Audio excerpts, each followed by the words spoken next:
last season. Who is the Washington Nationals? So let's continue our Major League Baseball preview and bring in Dave Jageler, play-by-play for the Nats, starting way back in the 26th season with Charlie Slows. You can find him on Twitter at Dave Jageler. Dave, thanks so much for being with us here. Now, the Nats are 251 to win the division, 251 to win the NL. They're 500 to 1 to win the World Series. This is not an opportunity for me to bag on the Nationals. So let me ask you about this. If you're looking for a positive when it comes to this team, they certainly have plenty of holes. We know that. What's one reason to get excited about when it comes to the upcoming season? Well, I mean, the thing I'm most excited about is to see the maturation of some of the young pitchers, because when the Nationals were a dominant club, and when they won the World Series 3 years ago, that was on the back. Well, actually, it's 4 years ago now. It's the time flies, right?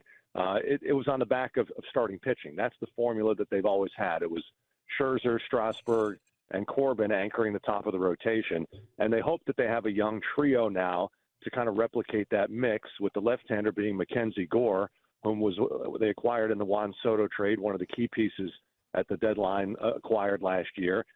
Josiah Gray, who was in the big leagues all last season, had some ups and downs now for his second full year in the big leagues. And Cade Cavalli, who was their number one draft pick in 2020, he pitched one game in the big leagues last year.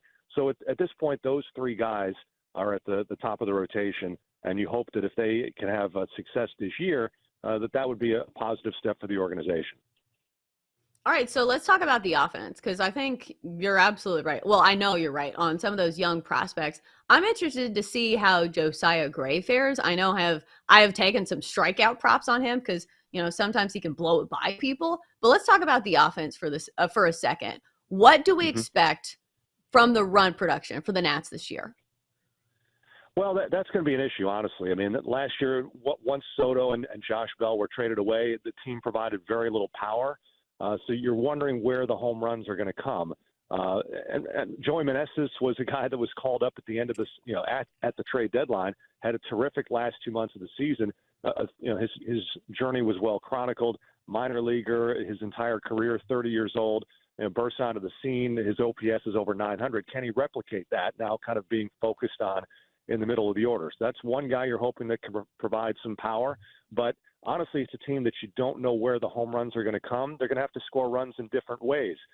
C.J. Abrams, who was another key piece in the Soto trade, gives you some speed. They're hoping he can get on base enough to utilize maybe some of the new rules, the chances to be more aggressive on the base paths and to try to manufacture runs. So I think offense is you're counting on some guys to have bounce back years.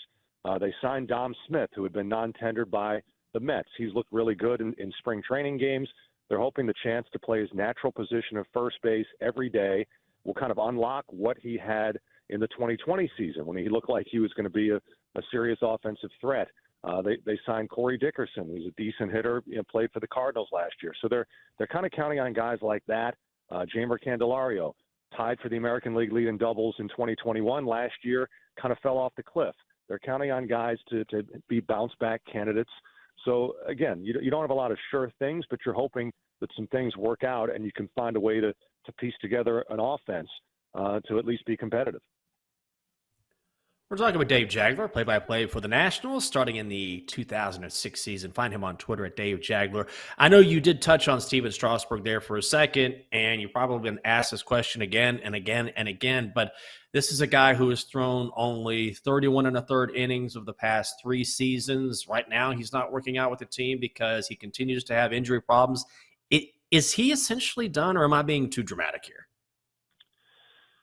Well, I mean, I don't know. I don't know what nobody really knows. I mean, the thoracic outlet syndrome, especially for a pitcher of his age, has been in some cases, kind of a death blow to the career. Now he's tried. Last year he came back. He went through the whole rehab process, made one start, and then the next couple days later was trying to make his bullpen in between start session and couldn't get through that and was done for the rest of the year. And it sounded like, in the middle of the offseason, he was trying to ramp it up again and then had to back down. So to me at this point, anything you can get from Strasburg this season would be a bonus, because right now you can't count on that.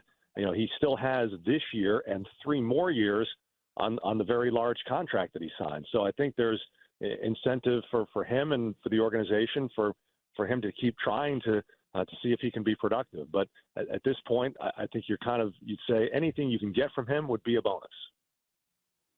All right, so the one silver lining for the Nats, I think, coming out of all these trades is they should have gotten some great prospects. From a watching perspective, who do you think is going to be the most electric young guy to watch for the Nats this season?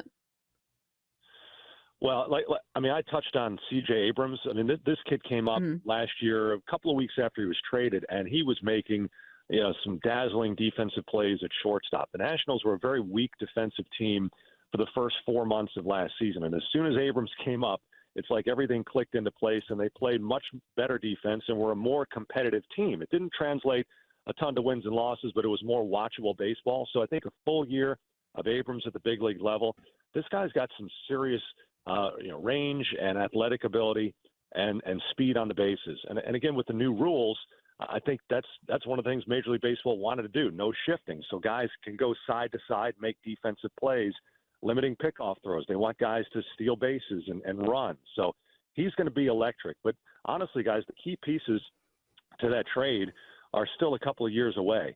A young player by the name of James Wood got to play in a big league spring training game against the Yankees. He is built exactly like Aaron Judge. I mean, this kid is 6'7", 240, and can run like the wind. He's got big-time power. They're excited about the other pieces that they acquired in the trade that you're not going to see this season, and that's James Wood, Robert Hassel, Harleen Susanna, who's a young pitcher in A-ball. So it's not just this season that trade hopefully will pay dividends, but coming forward in 2024 and 2025. Dave, when you look at this Nationals rotation, it was a weak spot last year, but what is the ceiling? Is there a possibility it can certainly improve? Because Josiah Gray has potential. He shows flashes. Patrick Corbin, they signed him to that big contract for a reason. You mentioned Cade. So could we see the possibility of this rotation sort of coming together and meeting some of the potential that we thought it was going to have a couple of years ago?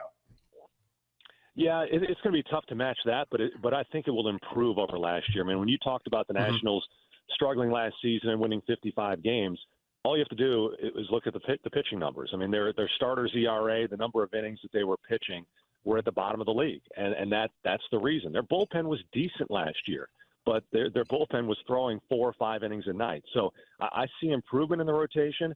They're trying to get Corbin back on track, getting him to pitch down in the zone, mixing in a sinker and a changeup instead of a 4-seam slider combination that hasn't really worked the last 3 years.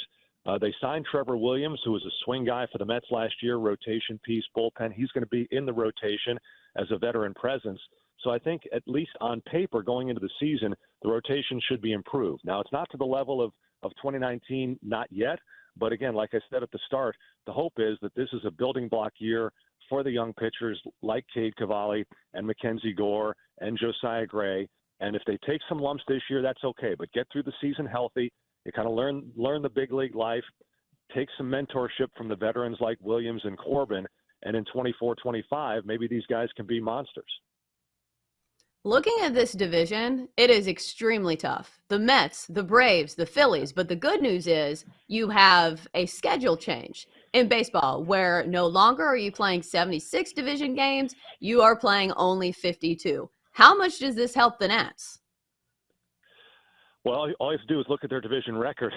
It's a big help. But I want to say they went like 3-15 against the Phillies and the Braves both last year. So they won a few games against the Mets, but yeah, the NL East just really cleaned their clock last year, and they actually played fairly competitive baseball against the other divisions. So yeah, that's the one thing. The Nationals went from the worst team in baseball in 2009 to winning 98 games in 2012. So that was kind of a 3-year turnaround from worst to first in the division. Actually led the league in wins that year, even though they didn't go deep in the postseason.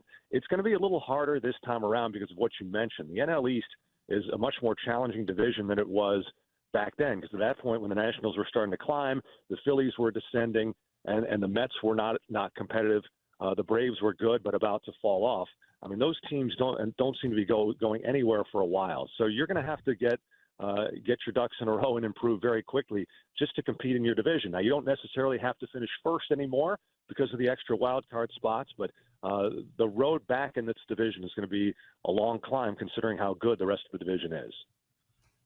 Dave, just a couple minutes here, but I had to ask you. I know you're a graduate of Syracuse. It's been a disappointing season for the Orange. Jim Boeheim seems to think he's untouchable, but should he be?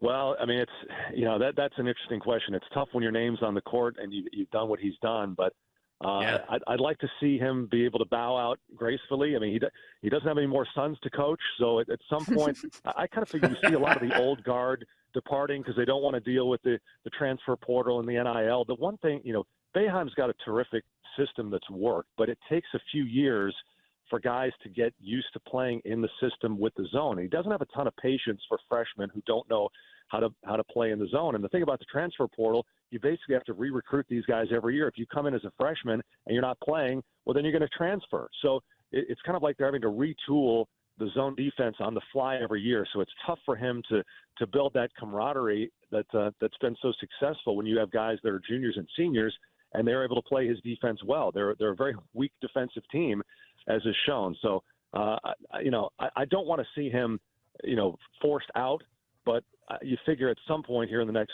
year or two, perhaps, he'll just say, you know what, enough is enough, and I don't want to have to deal with it anymore. I mean, he's obviously given so much to the university, so I hope this ends well.